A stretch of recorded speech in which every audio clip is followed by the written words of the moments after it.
Hello, this is going to be a bit of a different video. As you can see, this isn't a VCR. This is a CD player, the Sony CD 200. This particular one's from 1984, but there are ones that were made in 1983 apparently. So this is like early generation CD player. I think it goes CDP 100, then immediately the CDP 101 came out, and then this is the 200. So like kind of next gen. And I went out garage sailing yesterday and saw this absolute beauty in a stack of other audio equipment and got it for pretty cheap. I'll show a picture of the stuff. It was this, a JVC graphic equalizer spectrum analyzer, and then I think it's the D9 or 9D Pioneer cassette deck. They're all pretty dirty and in rough shape. This one I've cleaned up and serviced. But yes, silver face, which goes beautifully with like silver face audio gear. I've been looking for one. I currently have a DVD player in my setup just because it matches, even though it's not really period appropriate. So this Sony CD player will be a nice fit, even though it's not the right width. I think it'll be a good match to my hodgepodge of a setup here. And yes, that's flashing 12. No, I don't care. Another cool thing, after that garage sale, I wanted to go to this estate sale that was nearby. We don't get estate sales very often, and this was actually run by like an estate sale company. And the prices were kind of high.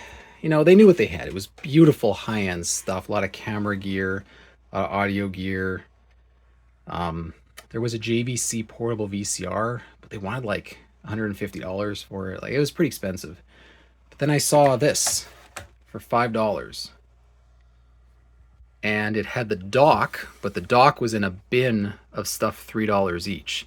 As you can see, someone had taken this apart and stolen the headphone jack or line out 3.5mm jack to RCA circuit board out of this. But the power supply works. So anyway, I think I made out pretty good. $10 for this, $8 for this in total. And this is from 1984, and this is the first portable CD player that Sony made. It's the D-5A, I believe, is the model. So get this. This works perfectly, like out of the box. Works great, no skipping, reads everything. Absolutely wonderful. This one, on the other hand, wouldn't do anything. It wouldn't eject. It was completely jammed up. And I'll show you inside what's going on, but the long and short of it is these have a lot of little plastic gears. Everything's direct driven. No belts, not even for the eject tray load. And they're covered in grease that dries up. So first, let's just get a look at how this thing operates. Power it on. Turns on there. We'll hit eject. See, the eject's nice and fast. That was from lubricating. That kind of grinding noise you're hearing, if anyone remembers videos I've done on Sony Betamax VCRs from this time, they'll know exactly what this is. It's a plastic gear friction fit on the metal shaft of a motor that has shrunk onto the metal and cracked. So every time that little clicking grinding sound, that's the cracked portion where the teeth are slightly separated, and it kind of puts a bit of resistance. It goes burp. That's what that is. So the solutions are to find a new gear or to glue it back together. I'm going to just leave it for now because the eject's working great. I don't think I need to touch it other than the noise. Let's hit close. So watch this. This is the little piece that sits on top. In modern CD players, it just sort of falls down and then it's got a magnet. This is actually motorized how it lowers. Pretty wacky.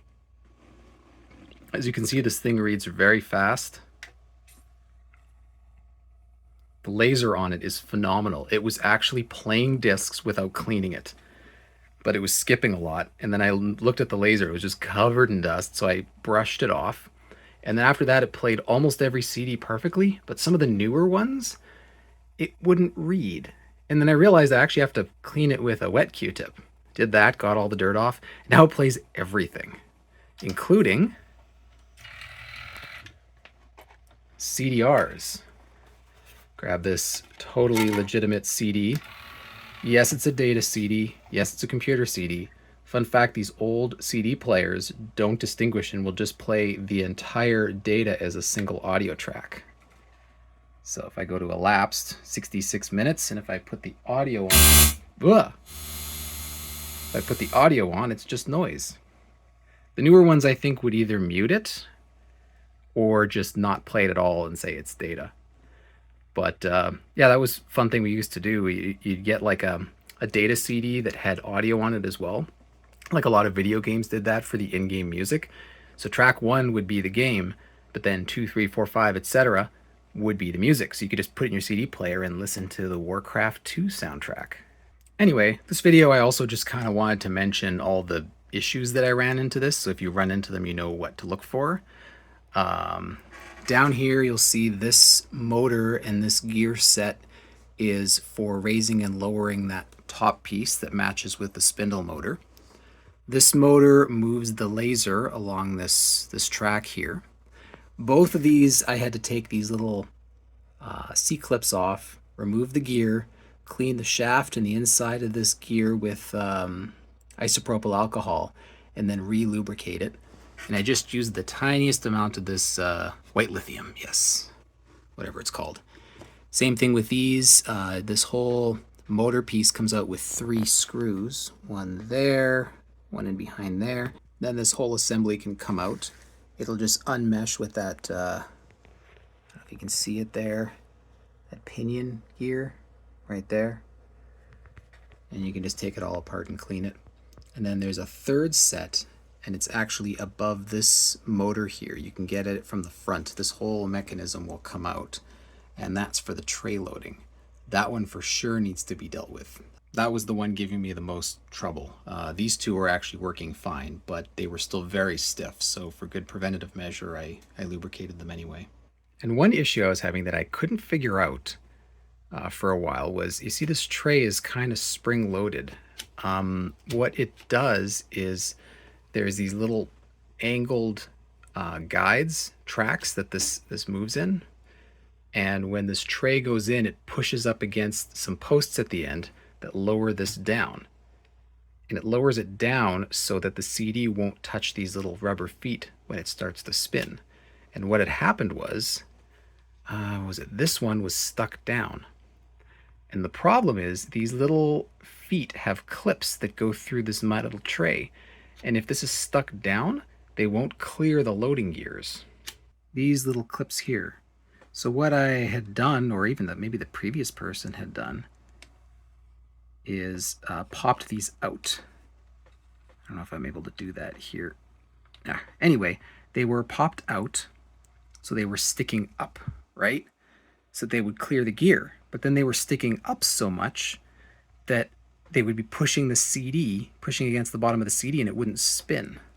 So if I push this down, see, it sticks like that. And that was the problem I was having. Anyway, I'm sure to someone who's more knowledgeable and works on CD players often, that would be very obvious, but I figured I would just share in case anyone runs into it.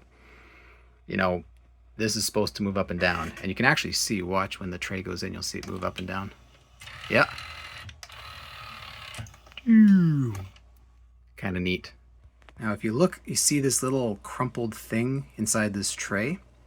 This provides the sort of frictionless motion for this tray to move in and out.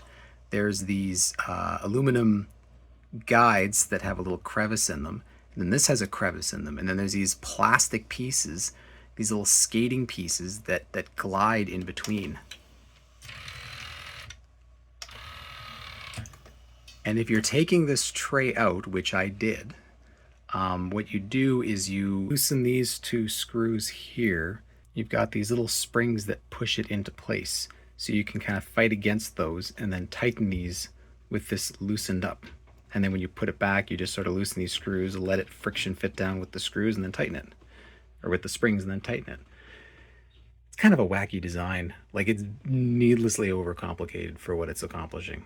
But it's quite cool. And here we are 40 years later, and it works a treat. The best I can figure is that this is a fairly low hours unit. I took the VFD cover off to clean it, no dust. This has so little hours, this VFD, typically because I think they have a high enough voltage, you know, like 45 volts. I think some are like 70 or 80, enough to attract dust over time. That's when you get that sort of fogging, plastic fogging with the VFD. So it gets dust on it and then it somehow fogs the plastic. I don't know. Anyway, none of that. This was spotless. It was just dust. You can see some of the remnants of the dust there.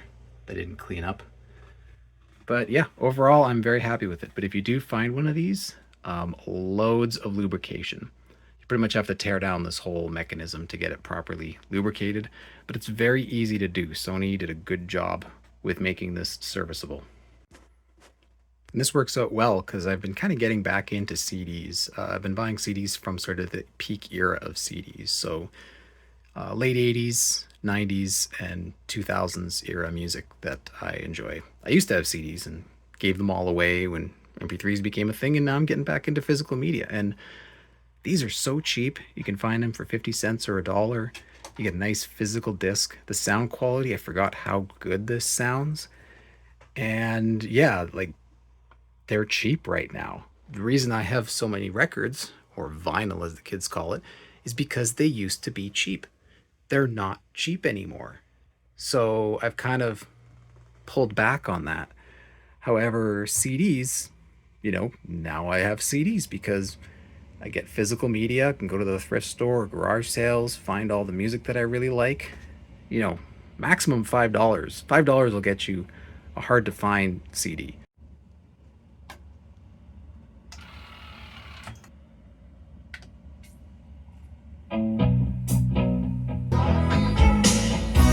And then there's this guy.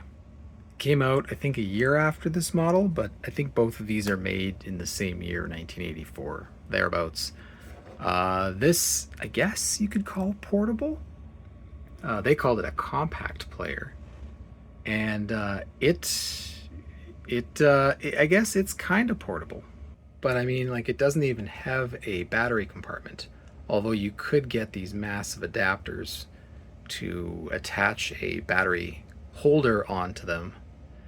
I'll link, this does not compute. He did a good video on this exact model. But I mean, this is the kind of thing you could have set up in your home hi-fi, and then you could undock it, put it in that portable adapter, take it with you. Possibly you could have something in your car to listen to in your car, although this predates anti-skip, so I don't know how well that would work. And like, this thing works even better than this one. This one's still kind of picky with some CDs. Not sure why, it's picky. It is what it is. But this one will play everything I throw at it. I swear this has even less hours than this guy. And you can see I'm using the headphone out on here because the line out is on the back, and I'd have to kind of run this headphone cable through this dock. I plan to rebuild this dock and maybe just use some perf board to mount the proper jacks on here so that this is back to its former glory. I don't know why someone took parts out of it. At least the power supply works, so I've got the proper 9-volt power supply for this guy. Anyway, this was kind of a show and tell. Maybe a bit of a show off, because I mean, these are so cool. But yeah, CDs are kind of back, and I've been complaining about the fact that it's been hard to find working vintage CD players. You know, the lasers eventually go on them, circuitry goes. I've got a stack of early DVD players I need to drop off at the recycler because they're just done. They won't read anything. And that seems to be a trend with optical media, is the devices themselves, similar to videotape. The VCRs are dying off. The videotapes have lasted a lot longer than we thought they would. Actually, it's not over yet. Let's look inside this dock. So, I managed to find some screws that'll work. It didn't come with screws for the top. Let me take this headphone jack out. I've kind of butchered a headphone jack that will now sit nicely here and slides in perfectly into the back of the CD player. All these parts I'm salvaging from the first DVD player my family ever bought. This Sanyo, I think it was from Costco in like 1999. Stone dead. Well, not stone dead, but the pickup won't read anything at all. So yeah, it's time to retire this, but lots of useful parts in there. So I took the circuit board for the jacks, and I've removed the AV jacks, cut away the video, and I'm going to use these as the replacement RCA jacks on the back of this dock. Now when I got it, I'm assuming there was some sort of mounting piece here. Maybe this audio board mounted here with a screw and also held this down, but this flops around and would just keep falling out. So what I did is I sort of cut one of these ridges out so that this rubber piece here, the slot, will sit there and kind of hold it in place. And then used one of these guys that I think, if you've ever been in a 90s bathroom, these little plastic clips that you hold the mirror up on the wall with, one of those, and it works just a treat. So this goes and slides, do this one-handed, in like that. So this is going to be super janky, but whatever, I don't care. Like, this was already broken when I got it, but it can kind of sit in on this other clip, and I might just put some glue to hold it in place once it's done. Strain relief here sits in place. Yeah, it's kind of a mess. I'm assuming that somebody, probably a kid, just wanted the 3.5mm to RCA adapter and just salvaged it out of this. Sad. It's the kind of thing I would have done as a kid. There, I had to cut away a lot of that, where is that? The strain relief pieces that give this a nice bend radius. But it's going to be inside, so it doesn't matter. That should be just enough space for it to reach these. These actually fit in nicely against that plastic piece right there. There we go. As usual, I have done this as janky as possible. There are no high reliability solder practices done here. This is just quick and dirty. Oh man. I might cut these pieces off on the bottom, these legs, these through-hole legs, but I think they might be providing support for this to sit up. So I might just leave it like that. I may move the soldering down, but it looked like it was hard to get past this piece here. So time to dry fit. All right. This is pre-filling the whole thing with glue, but this seems to sit nicely. This is a little bit too long. I might reroute this in a way. I might bend the wires that way so it's got a bit of a better loop. And then that just sits like that. And I just need a way to prevent this from sliding inward that way. So I haven't quite figured out what to do with that yet. It kind of pushes naturally against that yellow plastic, but that's pretty fitting in how janky this whole thing is. Okay, I had the brilliant idea of putting a P-clip to hold this in place and sharing the same mounting point as this little mirror holder. But the problem is that spacing, the double thickness of this wrapping in itself, this is now loose. All right, let's take a look inside here. Put a little layer of electrical tape on top. Now this is on the secondary side of the transformer. The only stuff connected directly to mains are these two solder points that tie this power cable to the primary of the transformer. Everything else here is on the secondary side, 9 to 10 volts, maybe 11. But just still to protect everything, put some electrical tape there. This is mounted nicely firm. This is mounted firm. I just added some electrical tape around it to space it out and make it a little thicker. I mean, it's super freaking janky, but I just wanted to get this up to a working piece with free stuff around my house, and I think I've done that. All right, you know what? I'm kind of happy with that. Both of these sit nicely.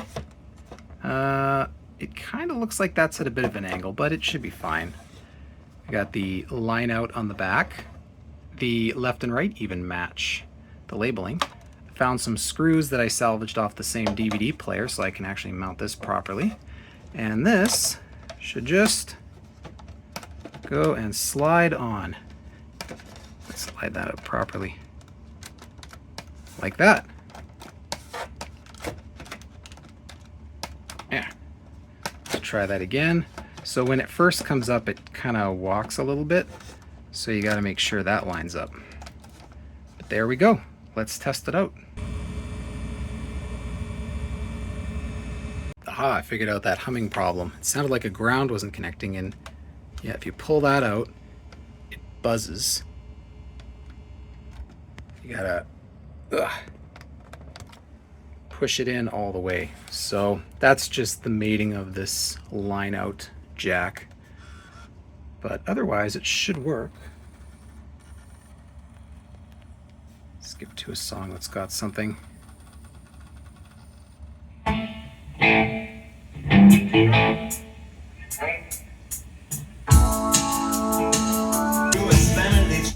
Oh, heck yes.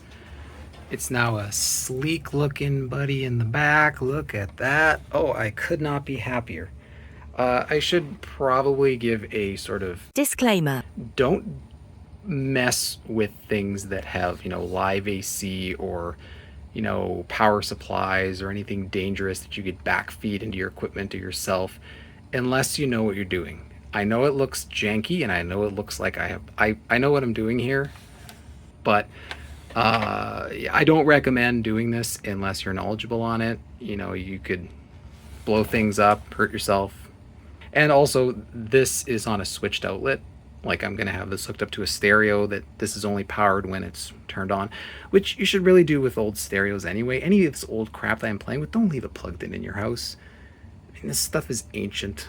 Unless you know for sure that all the components inside are fine, you know what the fail-safe is, just unplug it. It's better for the electronics anyway. That's going to end this video. I will see you next time.